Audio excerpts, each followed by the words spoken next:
So Toyota's in Yellowknife to evaluate our next generation fuel cell vehicle, which we'll bring to market in 2015. So we're here at Autotech as our base of operations. It's a maintenance facility where we bring our fuel cell vehicle in, prepare it for testing, and then once we're ready, we come out and stage the vehicle from here so we can let it soak overnight. And then the next morning, when it's nice and frozen, we can start the car and begin our evaluations. A little chilly. First day in Yellowknife yesterday. I was not expecting how cold it would be. When you're out on the lake, even your face being exposed for a few minutes can start to really burn and freeze. If I were to have a mustache, you could see ice hanging from it. So Yellowknife is a very cold, extreme environment, but if you think about it, we have customers that live here, so it's really not extreme. We need to design a product that can work for them.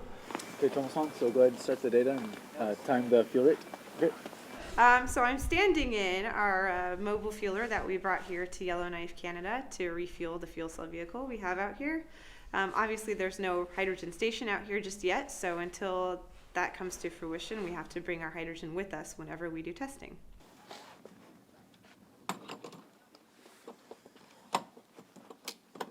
Okay, Thomas-san, could you calculate the flow rate? 40 megapascal. Yeah, listen for the sound. Yeah. It sounds like it's going too fast. So what pressure are we at? 62.3, so it's kind of slowing down. So Okay, we'll let it go for a few more minutes just to top it off. yeah.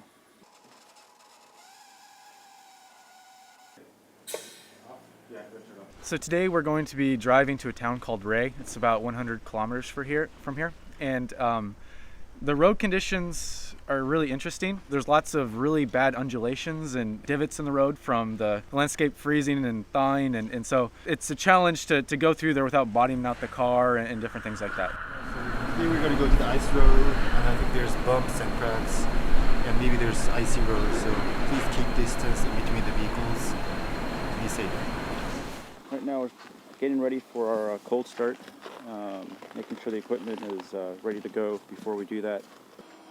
The vehicle needs to be able to shut down and freeze at night and then thaw itself out in the morning as we start it up.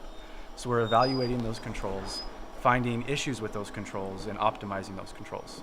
We're looking for suitability issues, drivability issues, NVH, which is noise, vibration, and handling issues. So how does it sound? I mean, if you drive through a drive-through, is it too noisy to even order a cup of coffee? So those are some of the not high priority things we're looking at, but we're still trying to find those issues. So right after we collect the data from this EPC, we send it back to the engineers in the garage, and we quickly analyze the data.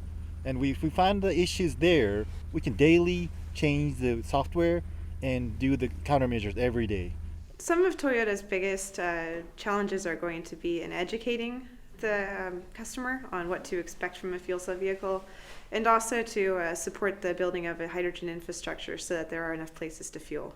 I think fuel cell vehicles are the only no compromise solution that's all electric and zero emissions.